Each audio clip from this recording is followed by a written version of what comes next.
Tafua your friend Seal of Grace if want every Sunday do Sunday Grace you know a check on your compassion.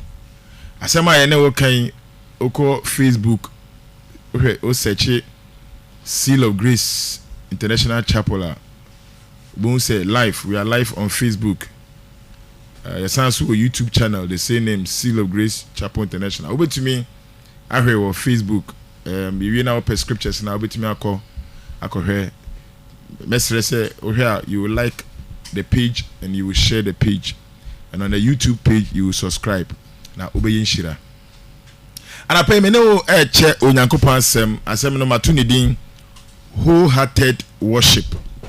Wholehearted worship. Say ye de yakuma nyina esom nyankopon. Thank you Jesus Christ. Wholehearted worship. Onyankopon hwehwe ne mmabi. Na ohwehwe ne ma wode won akoma nyina enye akoma ni bi. Wode akoma nyina ede sore no ede som no. Wholehearted worship.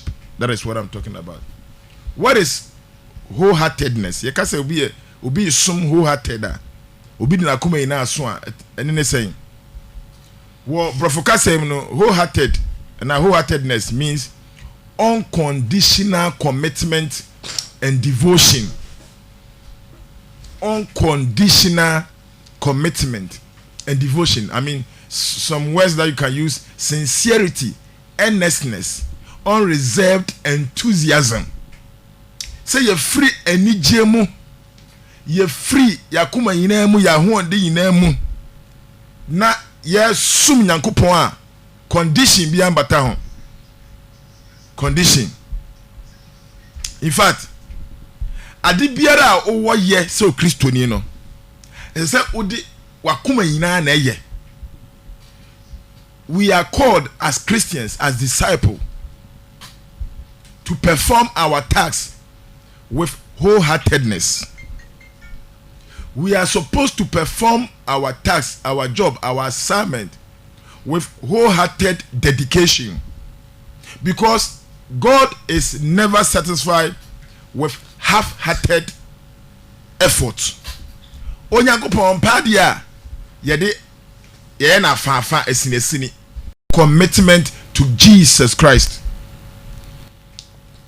Ebi bebre tie me wo ye gidifo wo som woni nyankopon nanso wo de wakoma ni bi ana esom nyankopon nya akoma ni na ebi de 30%, ebi de 50, ebi de 75, ebi de 95. But God says I should tell you say opa akoma no 100% or ye perfect. Enti or say be ye perfect. Will be say oh ana ye nipa ana nyankopon kra ni say o mreye ni ye nipa. No. Nyankopon nim say twerɛsɛm no or twerɛma nipa, but or see be ye perfect even as your father is perfect. Be excellent as your father is excellent. Monya pe sɛnea mogya no yɛ pɛ no. Eti nyankopon pɛ sɛ ɔde wakoma nyina som no. Wei na Moses bra nyankopon kɔ yi Israel for efiri nkwasom wɔ Misraim, Egypt. Na ɔde wɔnam srɛ so kɔ Israel bɔhyɛ asase Canaan. Onyankopon na ne ho kronkron so ehye san komitu ho. So Moses prophesied how to search God and how to find him. See, there's one thing God has desired from the very beginning. Onyankopon bo nipa bo asase na de ba ko pe na Onyankopon pe. Onyankopon hwehwe enipa wode wa akoma nyina di na chi no wode wa akoma nyina esom no. Eso nani. Eti God specifically efa Abraham say adamfo na ofra Abraham free abosunsunfie no ne o ka kira Abraham say wasefo emre bi ba wasefo be konko asumu 400 years, but me Nyankopon I will go and deliver them na meye won oman na wabeso me. Eti mre no so Nyankopon ko yi Israel fa wo ba no na ese Moses kire won kwan a ye fa so ehunu Nyankopon. Deuteronomy chapter 4 verse 29 ye kan Moses, it was a prophecy how to discover God and rediscover God. Ebi a wutie me kane no na wo worship kane no na wo sum Nyankopon pa na wa hwe ase. O Nyankopon pese anapai o tenene a o sa eba ne nchen se ne ba ɔdɔ wo na ɔde ne mogya ne tua waka ama wo. Deuteronomy chapter 4:29 ɔse but from there Moses na ɛkasa no there ne yɛ baabi a na wɔani kyerɛ no baabi a wɔkɔ no ɔse baabi a wɔwɔ no deɛ mosom Nyankopɔn a there are restrictions but from there from Israel from Canaan you will seek the Lord your God and you will find him if you search for him with all your heart and all your soul. So for Kanyanko. Na sɛ home fi hɔ hwehwɛ Awurade wo Nyankopɔn a ɔman na mokɔ so no sɛ mo firi ɛhɔ na mo hwehwɛ Awurade mo Nyankopɔn a ibohu no sɛ ɛze wakoma nyinaa nyɛ wo kra nyinaa hwehwɛ n'akyi kwan a sɛ mo de makoma nyinaa ne mo kra nyinaa hwehwɛ n'akyiri kwan a mo behu no nti kwan ma so na ehu Nyankopɔn ibra yɛ hwehwɛ no yakoma nyinaa yɛkasa ni nyinaa yɛ wholehearted. Unfortunately today there are men of God, there are women of God, there are children of God, they do partial worship ɛnyɛ akoma nyinaa ana wɔde som Nyankopɔn. But Moses' condition, he said there is only one condition. That condition is when you search him or you seek him with all of your heart and all of your soul. And no, or darling, where did the child? Wholehearted love for God is the cornerstone of the Christian life. Me say wholehearted love of God or love for God is the cornerstone of the Christian life. And in Matthew chapter 22:37, Papa bi called Jesus in Chen Kobisa and say, "Wamransema Moses de ma eni na ura. Emu de ayi na sombo, emu de ayi na ekese, emu de ayi na sopa." And Jesus say, "Me chira oni ayi ekese. Thou shalt love the Lord your God with all your heart, and with all your soul, and with all your mind." So for Kanyanko. Na ɔse no dɛ na Yesu boa se ne sɛ dɔ Awurade wo Nyankopɔn wɔ wakoma nyinaa mu dɔ Awurade wo Nyankopɔn ɛwɔ wakoma nyinaa mu nyɛ wo kra nyinaa mu. Saa the word nyinaa no ɛyɛ very important. Anka ɛnyɛ important because for wakoma dɔ Nyankopɔn for wakra dɔ Nyankopɔn, but there is an emphasis, there is a further breakdown of how you are to love with your heart. Eti dɔ Awurade wo Nyankopɔn wakoma nyinaa emu ne okra nyinaa mu ne wadwene nyinaa mu. In responding to the question that was asked, Jesus showed us that true worship is about our inward motivation of the heart, not just or not only our outward behavior. Wakuma nyinaa akuma ne yɛfa yɛ ni hu no. Obi enim akuma ne kɛse yɛ da na akuma mu. Obi nim, but ɔse fa ni nyinaa. It is about your motivation, which is an inward motivation of your heart. Eti ukai Deuteronomy chapter 10 verse 12. Or say afei Israel ɛdeɛ na Awurade wo Nyankopɔn ɔrepɛ ɛwɔ wɔn nkyɛn. That was a question na Nyankopɔn na no nkoko bisa. Say Israel ɛdeɛ na wo Nyankopɔn ɛpɛ no wɔn nkyɛn. Ɛdeɛ nti na Nyankopɔn hyɛ Abraham bɔ. No hyɛ Isaac bɔ, no hyɛ yɛfɛ sɛ Jacob bɔ. Say na se for befa on say ɔman na wɔbɛfa mo emne no so wɔbɛfa mo ɛdeɛ na Onyankopɔn pɛ no wɔ hɔ wo a wotie me ɛdeɛ nti na wotie ase deɛ na Onyankopɔn pɛ no wɔ hɔ aso Onyankopɔn ɔpɛ bibi pɛ bi wɔ hɔ. There is there anything Onyankopɔn hwɛ wɔ? Is there an expectation of God concerning you?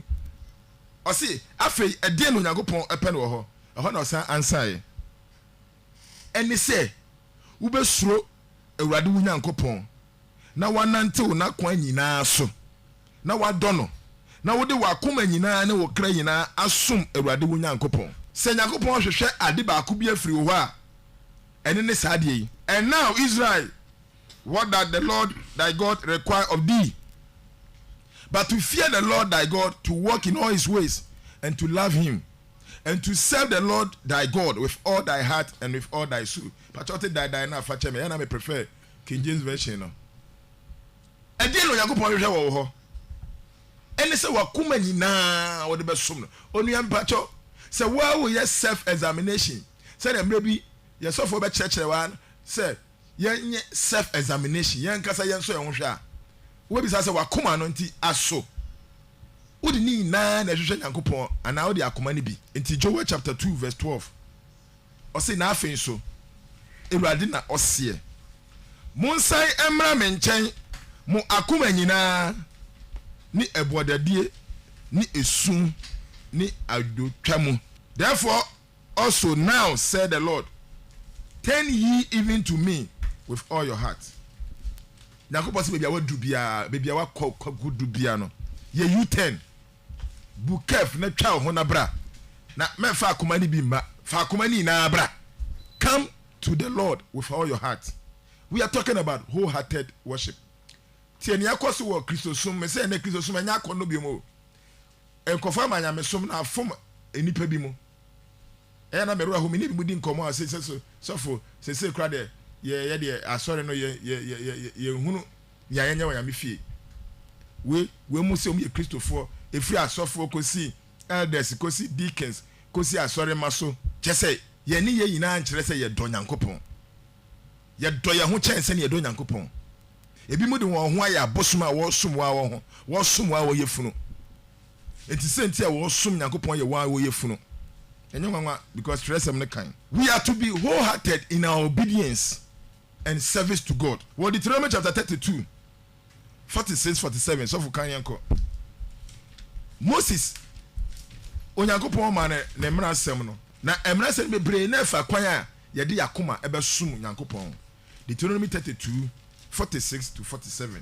Now ɔse one day. And Moses said unto them, Homofa hom akoma si nsɛm a merizi hom dase ndede nyinaa do. Set your heart unto all the words which I testify among you this day. Me be kansem ya kyerɛw. Saa nsɛm na mɛka no. Momfa makoma ndi saa nsɛm no akyi. Ɔno na homofa nhyɛ homomba. Mu yɛ anya mo nkoa wo, mo ma. Nea mo nya wo mo kora ne nsɛm no, momfa nhyɛ wɔn. Dɛ wɔn dwondo nzi mbra yi mu nsɛm nyinaa do. Sɛ nkola no, command your children to observe to do all the words of this law. Na ɔnyɛ nsɛmhun mma ho. Nsɛm na Nyankopɔn de ma mo no, mama mo nya ne sɛ ɛyɛ nsɛmhunu bi. For it is not a vain thing for you. Osande ɔyɛ hom nkwa. It is your life. Nsɛm no yɛ mo nkwa. Mo nkwa nyinaa gyina saa nsɛm na Onyankopɔn de ma mo no so. Na asɛm du na hom nam bama hom nda awar wɔ asase. Yes. Mbra hom kotwa Jordan akafa no do. Fesi wo. Mo fam akoma ento asɛm a meridi mo ho adansie na yi so. Na mo de ahyɛ mo ma. Sɛ wɔnhwɛ emra yi mu nsɛm nyinaa ne so, ni nyinaa ne so. Na enyamo asɛm hu no, mama na enyamo sɛ asɛm hu no. Na mom ene ne mo nkwa. Na asɛm yi so na mo nam ebema mo na aware wa asase so. Mo na beware a mbenyina cha o say na masem no so and I'm wholehearted. Nti asem no munini na so. But me no kasa about wholehearted worship. Yakopon say na pay opese wakoma no som no de we ye ne ba de. But o som no biara. Yakopon so som no biara ono so ohwe o biara. Nti na pay opese o de wakoma nyina som no. No ono so de na koma nyina ehwe. Me ma quotation. Yakopon yewo ne mma no yewo ma hodo yewo bu ho Nyankopɔn ba but on da Nyankopɔn akoma so ani obu ha o Nyankopɔn ba o da Nyankopɔn so akoma so special o do sa kasa nipa no ye ba ifo na o do sa ko nipa na o do sa ka Nyankopɔn na ni kosua ono bedi. Why? Because sa nipa ne de na koma nyina e de amawra de Nyankopɔn na kire quotation na anya o se be de madwen na kasa. 1 Samuel chapter 12:24. Or say, only fear the Lord and serve him in truth with all your heart. For consider how great things he had done for you. Suro enko ana mun suro Awurade.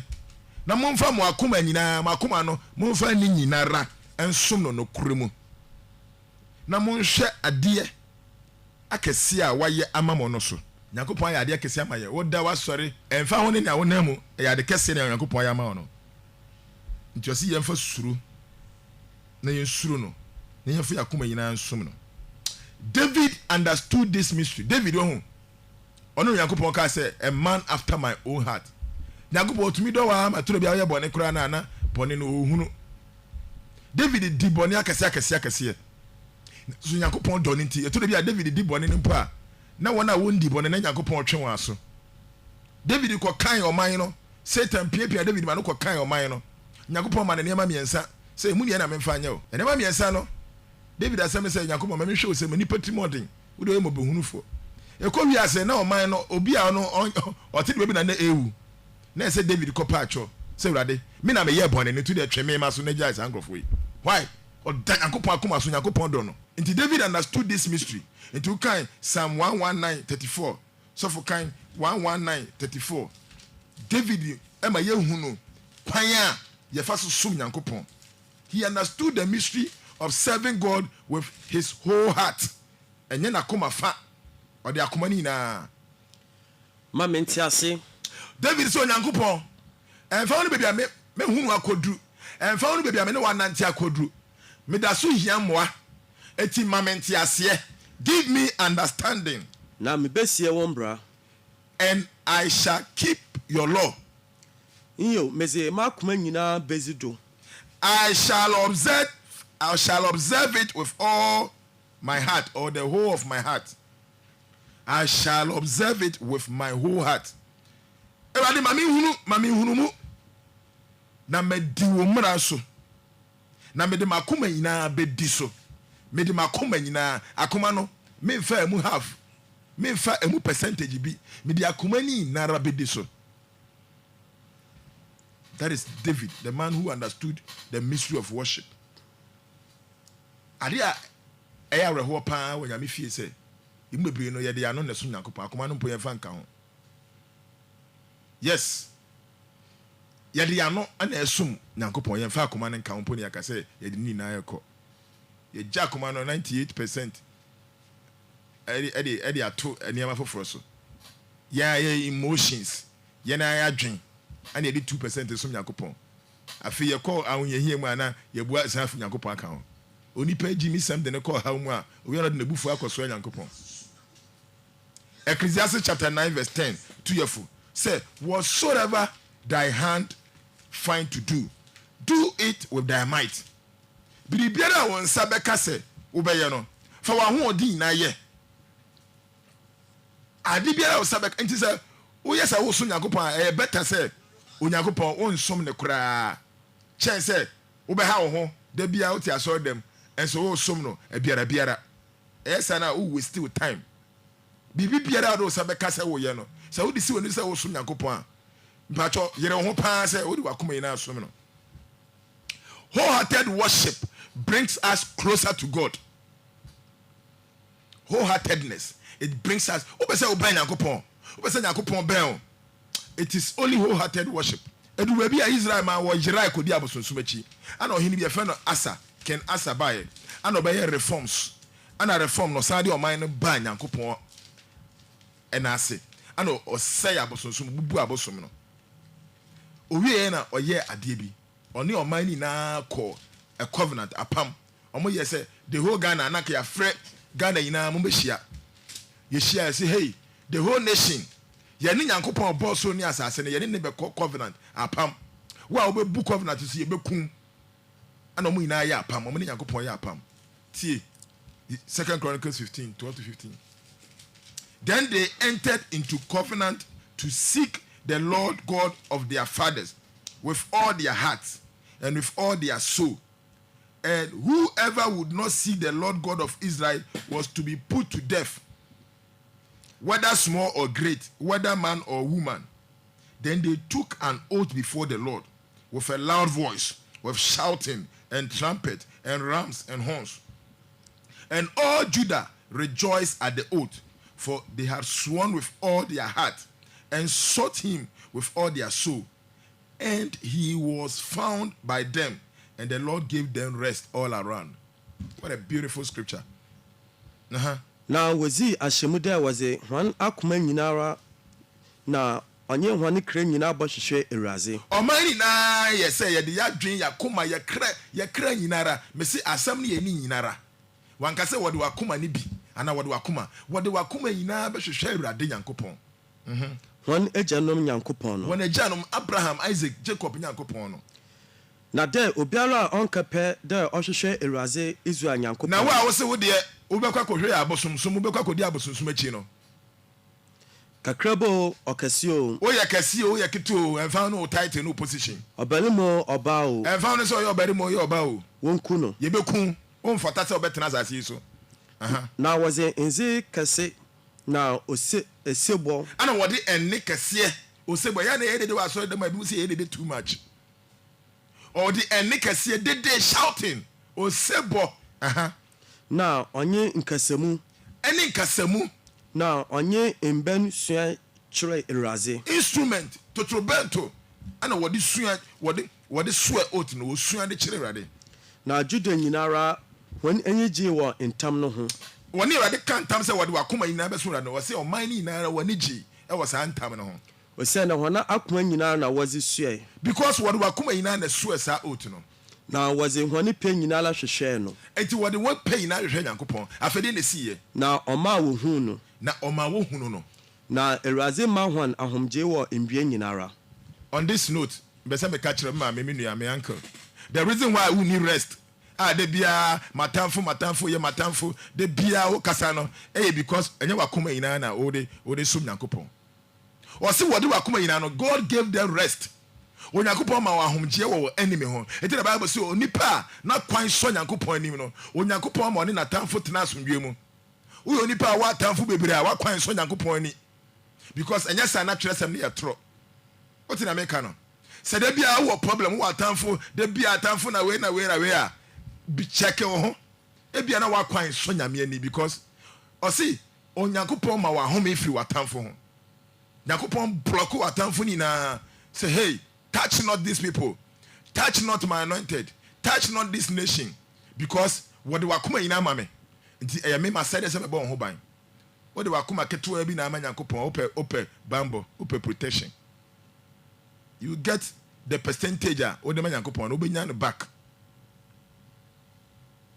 me see David knew the importance of wholehearted worship Psalm 119 verse 2 you know Ajapoko 10 Psalm 119 2:10 or say blessed are they that keep his testimonies and that seek him with the whole heart blessed are they that keep his testimony and seek him with their whole heart verse 10 they say with my whole heart have I sought thee oh let me not wander from thy commandment yanko eselfonye hwana wosie na dasesam no ehira ne wona wɔhwɛ na dance sɛm soɔ wɔn a wɔdze wɔn akoma nyinaa hwehwɛ no ehira ne wɔn a wɔde wakoma nyinaa hwehwɛ na wɔn a wɔde wakoma no bi ɛhwehwɛ wɔn ehira ne wɔn a wɔde wakoma nyinaa hwehwɛ wo Nyankopɔn meze makoma nyinaa na mahwehwɛ wo David sɛ Nyankopɔn wo de wo nim me mede makoma nyinaa na mahwehwɛ wo me da ɛyɛ wo Awurade me sɔre a ɛyɛ wo Awurade makoma nyinaa na mede ahwehwɛ wo Awurade Nyankopɔn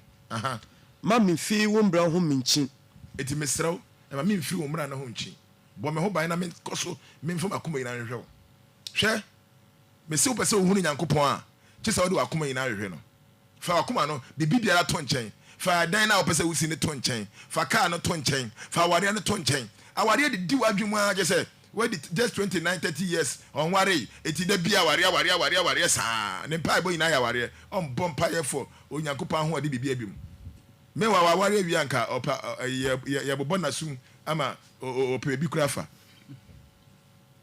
wakoma ni na di Awurade akyi na ne aka no no be ɔbɛyi bɛma ɔbɛdɔ ɔbɛyi adwuma ma ne aka ni Awurade bɛyɛ ɛsi edum bɛpɛ so bi anka yɛn pa ɛbɔmpo yɛn bɔ mpa yɛn fa ewiase ho adi bia yɛn pa ɛbɔ nyinaa yɛ Awurade ba me hunu hwɛ David ne mpa ɛbɔ ɛyɛ check all the prayers of David na hwɛ mpa dodo a ɔbɔ mpa yɛn fa ewiase adeɛ ho Awurade ma me mfi umra no ho Awurade ma me mfi makoma nyinaa ndo ho that was the prayer of David and God bless him turn your prayers ma prayers ne nye Nyankopɔn na wakoma ɔde bɛdo Nyankopɔn more na hwɛ results a obenya you want results but wakoma nyinaa yɛ wiase ne manko a meanwhile Nyankopɔn sɛ ne ɔfa wiase nyɔnko no ɔyɛ ɔno Nyankopɔn ne tamfo it already no 98% of wakoma no ɛda wadwuma ɛne ɔyere ne ɔma ne ɔkaase so o pese Nyankopɔn sɛ hyiraw na 2% na kan no sɛ de kɔto sɛ ne ma yiso God will not bless you Nyankopɔn pese ɔde akoma nyinaa ma no then he will give you everything that you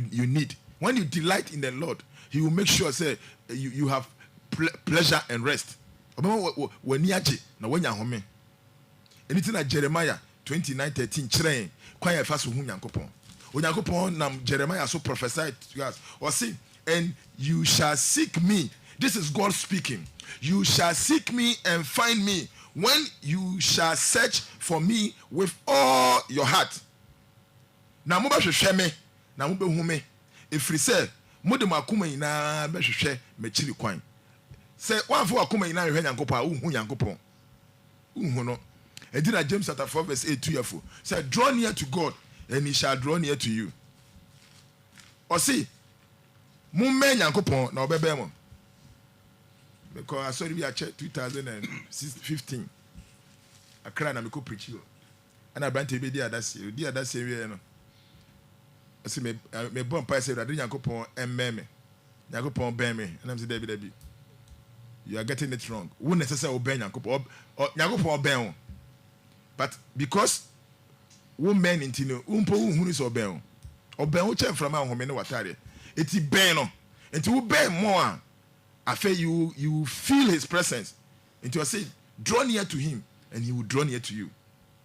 Eti ehwehwɛ sɛ Nyankopɔn bom na ɛbɛ bɛn na ɔde ne sa bɛso mu na watwe wa ba David ɔnta nyɛ sa. Bɛn Nyankopɔn, o bɛn na ɔno bɛbɛn wo. God dislike partial worship. Ade ba kwa Nyankopɔn pɛ no ɛyɛ yɛsum na biara partial, half-hearted. Akoma no kyemienu na ɔde ba akoma Nyankopɔn. Anytime bi Israel emu kyemienu after the death of Solomon. You were the northern Israel and you were the southern, south and north. Nti you were north and you were south. Nti you were Judah and you were Israel. Ana we na Israel abosonsum ohen ehimfo no de won kwa abosonsum. Jeremiah chapter 3 verse 10. Enti ne Onyankopɔn di Israel ho awerɛho. Ɛtoro bia na Judah fo mo nya ohen bia oyɛ good na watwe aba. Edu bi no wasa akɔ abosonsum mu. Na Onyankopɔn hwɛ sɛ ɔman ne bɛsakyera. Hwɛ ba Onyankopɔn ade ba kwa mehu ɔno sɛ de Onyankopɔn dɔ yɛ no ho. Kyɛ sɛ onipa ti asɔre fie na ɔkɔ abosonsom hɔ still na Nyankopɔn dɔ no na ɔpɛ sɛ ɔsakyera wadwen kɛkɛ. The love of God is so great say umfa bibia to Nyankopɔn dɔ ho ɛnyɛ sɛ anko kunkun yɛ nyinaa. Jeremiah 3:10. Naso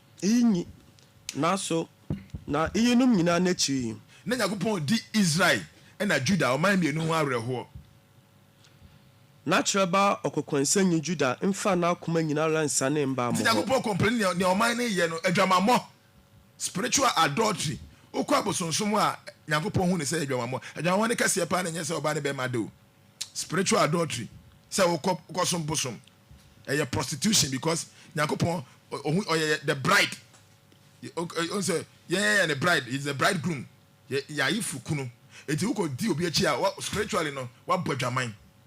Eti ɔsi wei na akyi no yei na mpo no ne nua ba kɔnkɔnsɛni nti na ɔman Israel Nyankopɔn aka ɔman Israel ho asɛm ana ɔkan ɔman ne nua ba a ɛyɛ Judah ɔman ne mu akyɛ nti Judah yɛ Israel ne nua ba ana ɔsi Israel wei na akyi no mpo ɔman Israel ne nua ba kɔnkɔnsɛni Judah wanyɛ den mfa na akoma nyinaa nsane mba mo hɔ. Wamfa wakoma nyinaa ma me nkyɛn. Nyankopɔn sɛ mo ayɛ bɔne makɔsom abosonsom ne na akyi ma nyimu ama me dɔse dɔmo ne na akyi no mo amfa makoma nyinaa. Nti they came but they didn't come with all their heart. Na mbom akɔhwe mu mo ba ya no ɔmbɛdada Nyankopɔn. Awurade na ɔse wamfa na akoma nyinaa ansa na ma me nkyɛn ɔbɛdaadaa me. Awurade asɛm nie. Saa de mu bebrete yɛ te aso ifie na ya ada Nyankopɔn. The Bible say Onyankopɔn wonsi na twetwe. Ya wobedua no na wobegu na wobetwa. Into James chapter 1 verse 8. Or say a double-minded man is unstable in all his ways. Onipa anadwen ɛyɛ ntanta no. Ohihim na kwan nyinaa mu. A double-minded man is unstable in all his ways. God doesn't want a double-minded man. If you are worshiping God half-hearted, you are double-minded. God wants the whole of your heart. He wants wholehearted worshippers. When we are wholehearted towards God, he is wholehearted toward us. The catcher say, "Mema quotation a, e man who say Nyankopon no. Si ye di akoma ina hwe Nyankopon a, Nyankopon so di nakoma ina na hwehwe yen. Emre na so. So for yanko Deuteronomy chapter 11, 13 to 14. Sa wodi akoma ina hwe Nyankopon a. Onyankopon so di nakoma ina be hwehwe. Ye mu bebre ni Nyankopon fa nakoma ina na di echi o. Debi. Ade cha Nyankopon re ahosan o ye na yaya de eyi niam a oso ompe ana wo ye then o pese Nyankopon de nakoma ina be di wechi na wo breaki. Debi a wo breaki Nyankopon heart. Still, they be on from Debi. Deuteronomy chapter 11, 13 to 14. Now, Obaba there. And it shall come to pass, So whom te members some mention in the day. if you shall hearken diligently unto my commandment, Semutie me man sama me demeremamo ene year. Then whom is whom Akuma Niranya whom crane in abodo eraze whom Yankopon. Samu de makuma ne mo kra nyina be do Awurade mo Nyankopon a. Now whom asum no Na masom na. ono Obama whom asase do Nyankum ato na bremu. Yes. Obema niema pa aba asase nsu beto woni bremu. In other words, obehira mo, se wo de akoma ni na akwa obehira wo. Yes. See, and the member assassin in Suato ni bremu. Susoni brimpo, birian pro. Na wabwabwa, wabru ne wonsa ne wongo ano. I'll give you the scripture. Jeremiah 32:41. Yanko. Tio. Jeremiah 32:41. Yeah. I will rejoice over them to do them good. I will rejoice over them to do them good. And I will plant them in this land assuredly with my whole heart and with my whole soul. Jeremiah 32:41. Ampara, many baje one who dare me bay one ye. Onyankopon says, "I mind the omakuma ina hwehwe me Nyankopon a me boss no boss ase." Abraham nyame Isaac nyame Jacob nyame. So mo de omakuma ina hwehwe me on condition say omakuma ne omka ina hwehwe me a. Oh, ampara. Me Nyankopon meye won yie. Na meze makuma nyina na mekra nyina mato hwan asase du no kwalmu. Won say Nyankopon wa koma. Won say Nyankopon wa kra. O say na mede won media asase so no kuramu makuma nyina mu ne mekra nyina mu. Hallelujah. Amen. What is the condition? So one person Nyankopon de na kuma nyina. Hey. Na me nim so Nyankopon wa kuma o, na me nim so wa kra. But o say wo de wa kuma na wo kra nyina hwehwe na chiri kwan a. Ono so de na kuma nyina ne ne kra. Imagine how big God is. I can just imagine the heart of God. But imagine buebo Nyankopon kra na kuma no, the kese te sen. Na dwen ne kese te sen. Or say as far as the earth is from the heaven, so are my thoughts from yours. Send your soon as I sit temuano. Sana ma dwen ene ma dwen tie. Nti ya kwanye na kwan na dwen ni ya dwen mu etwen. Yakuma ni Yakopon akuma enso so yekese wom. Nti Yakopon se bede makuma nyina be di me ma. Wono so wode wakuma nyina ma me. Na mahira won. Na me wadua asase a ne ma pashe mu ma. Nti awo se rade me sore na pa. Rade ma anapai ene dei. E ma akuma ne nko ba bi ma akuma ne ni na me fama wo. Because that is where the blessing comes from. So for 2 Chronicles 31:21. Ohini bi tenase ni efe ne Hezekiah. Se woni mo ohini ya ohini na Isaiah ko hye ne ho nkom se omoaba ne ho na obewu. Oboaba ne ho na wu ne Onyankopon na kasa kire Isaiah o. Isaiah se woni Isaiah na hye Jesus ho nkom over 450 years and say be Jesus. O kasa na hini beda na betiri so obefe no wanwa Isaiah hye Jesus ho nkom bebre ni enya hu Jesus. And come say there Isaiah share in the Bible.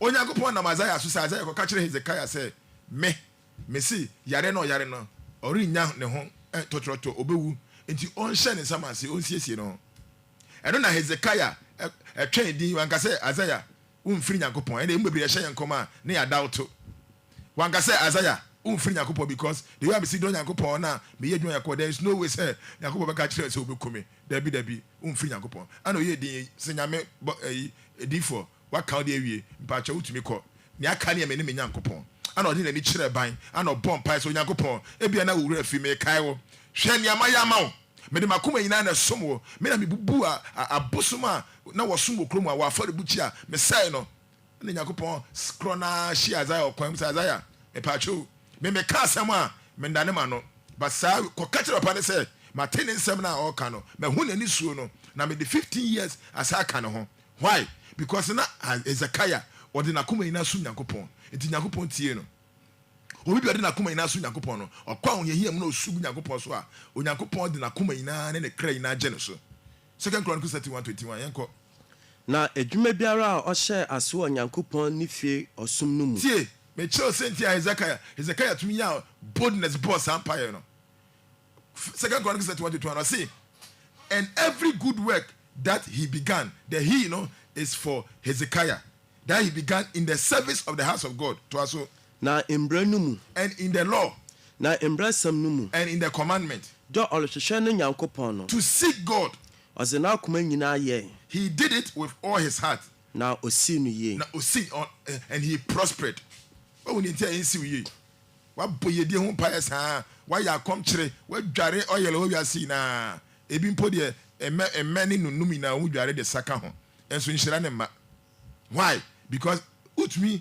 ɛmfa wakoma ɛnsi nkyɛn ɛmfa wakoma nkɔdi ade foforɔ akyi na wonam akwankyerɛ so ɛnya Nyankopɔn nhyira abosomsofoɔ na wɔnyɛ saa Nyankopɔn meka kyerɛ hwɛ sɛ woamfa wakoma yi na ndi Nyankopɔn akyi a wopa ma yɛmma wakwankyerɛ wiase nyinaa fa dware fa sa fa hwia ɛnyɛ adwuma ɔse na ɛneyɛ a ɛfiri aseɛ Nyankopɔn fie sum mu ɛne mmara ne mmara nsɛm mu Hezekiah hwehwɛ ne Nyankopɔn ne nyinaa ɔde n'akoma nyinaa na ɛyɛyɛ na esi no yie mema wɔ akwankyerɛ a ɛfiri ɔsoro akwankyerɛ a ɛgyina Nyankopɔn asɛm so ɛfiri na ɛkɔ fo wakoma nyinaa di Nyankopɔn akyi fo wakoma nyinaa di ne mmara asɛm akyi fo wakoma nyinaa pere sɛ wobɛyɛ bibi leave a legacy for God na ɛbɛsiw yie wambɔ yiedie ho mpaeɛ koraa na Onyankopɔn bɛhwɛ wakoma na ɛsiri yie God loves them that seek him hwɛ ade baako Onyankopɔn akyerɛ me sɛ ɔdɔ wɔn ma ɔhwehwɛ no ɔdɔ eti na tie for 700 years wɔ Israel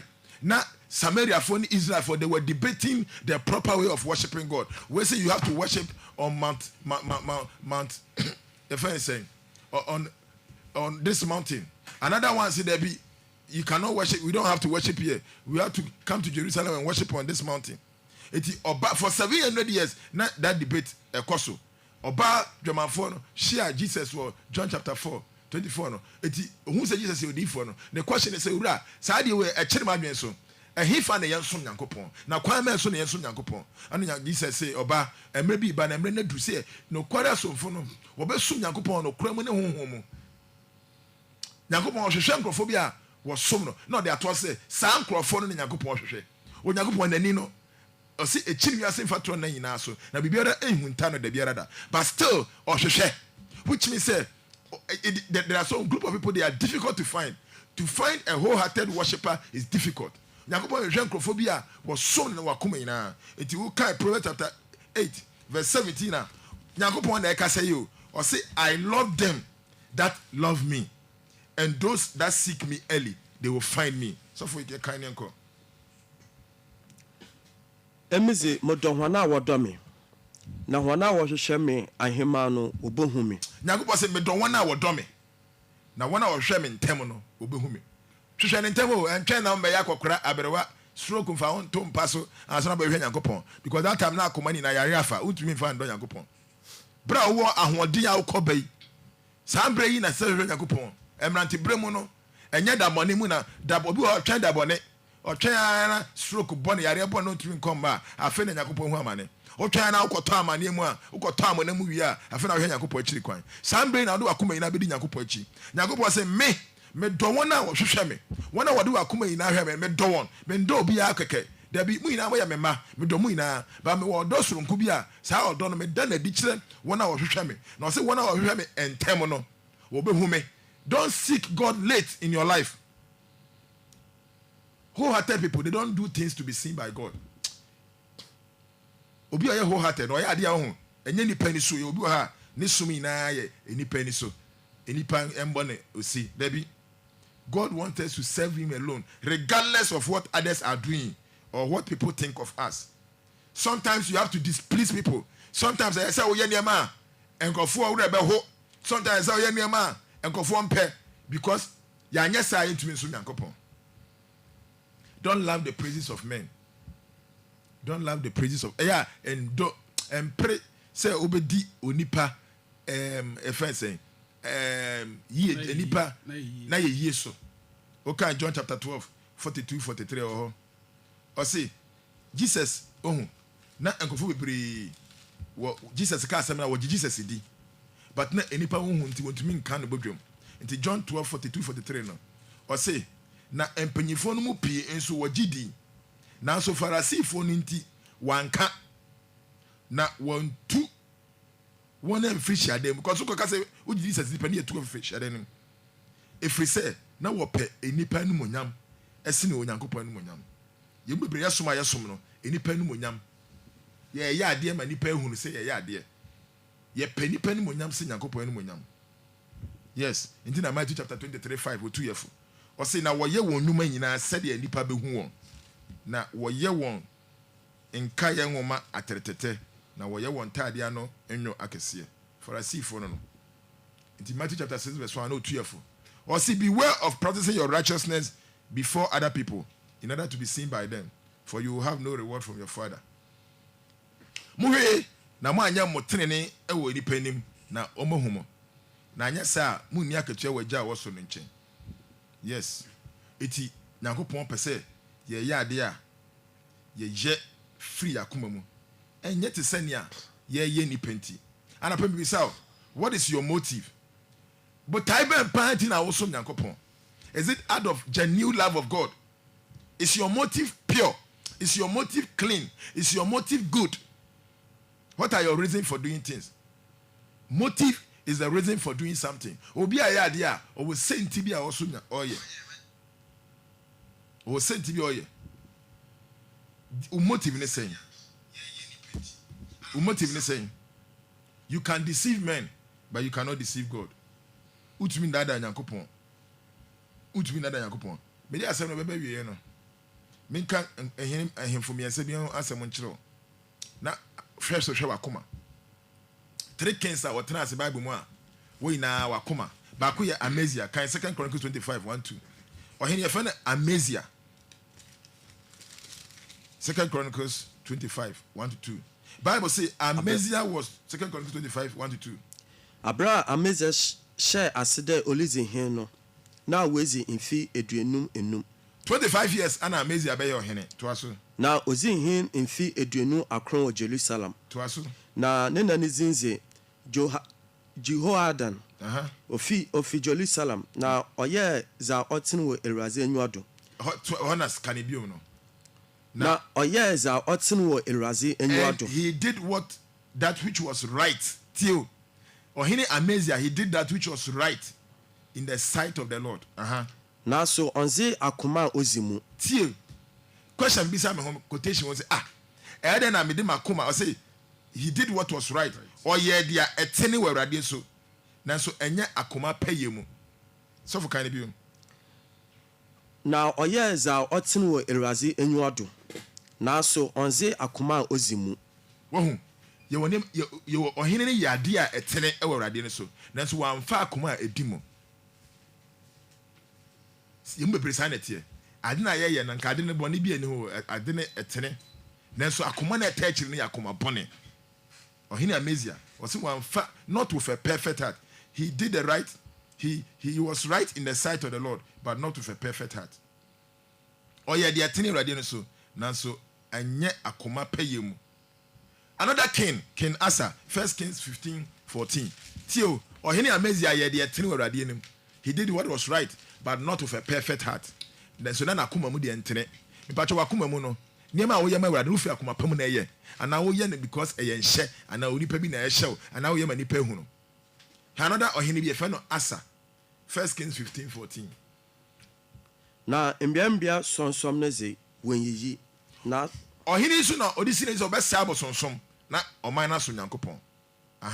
Ana obubu abosonsom nyina ba obubu bibia so nya abosom no oja ba bi wanyi.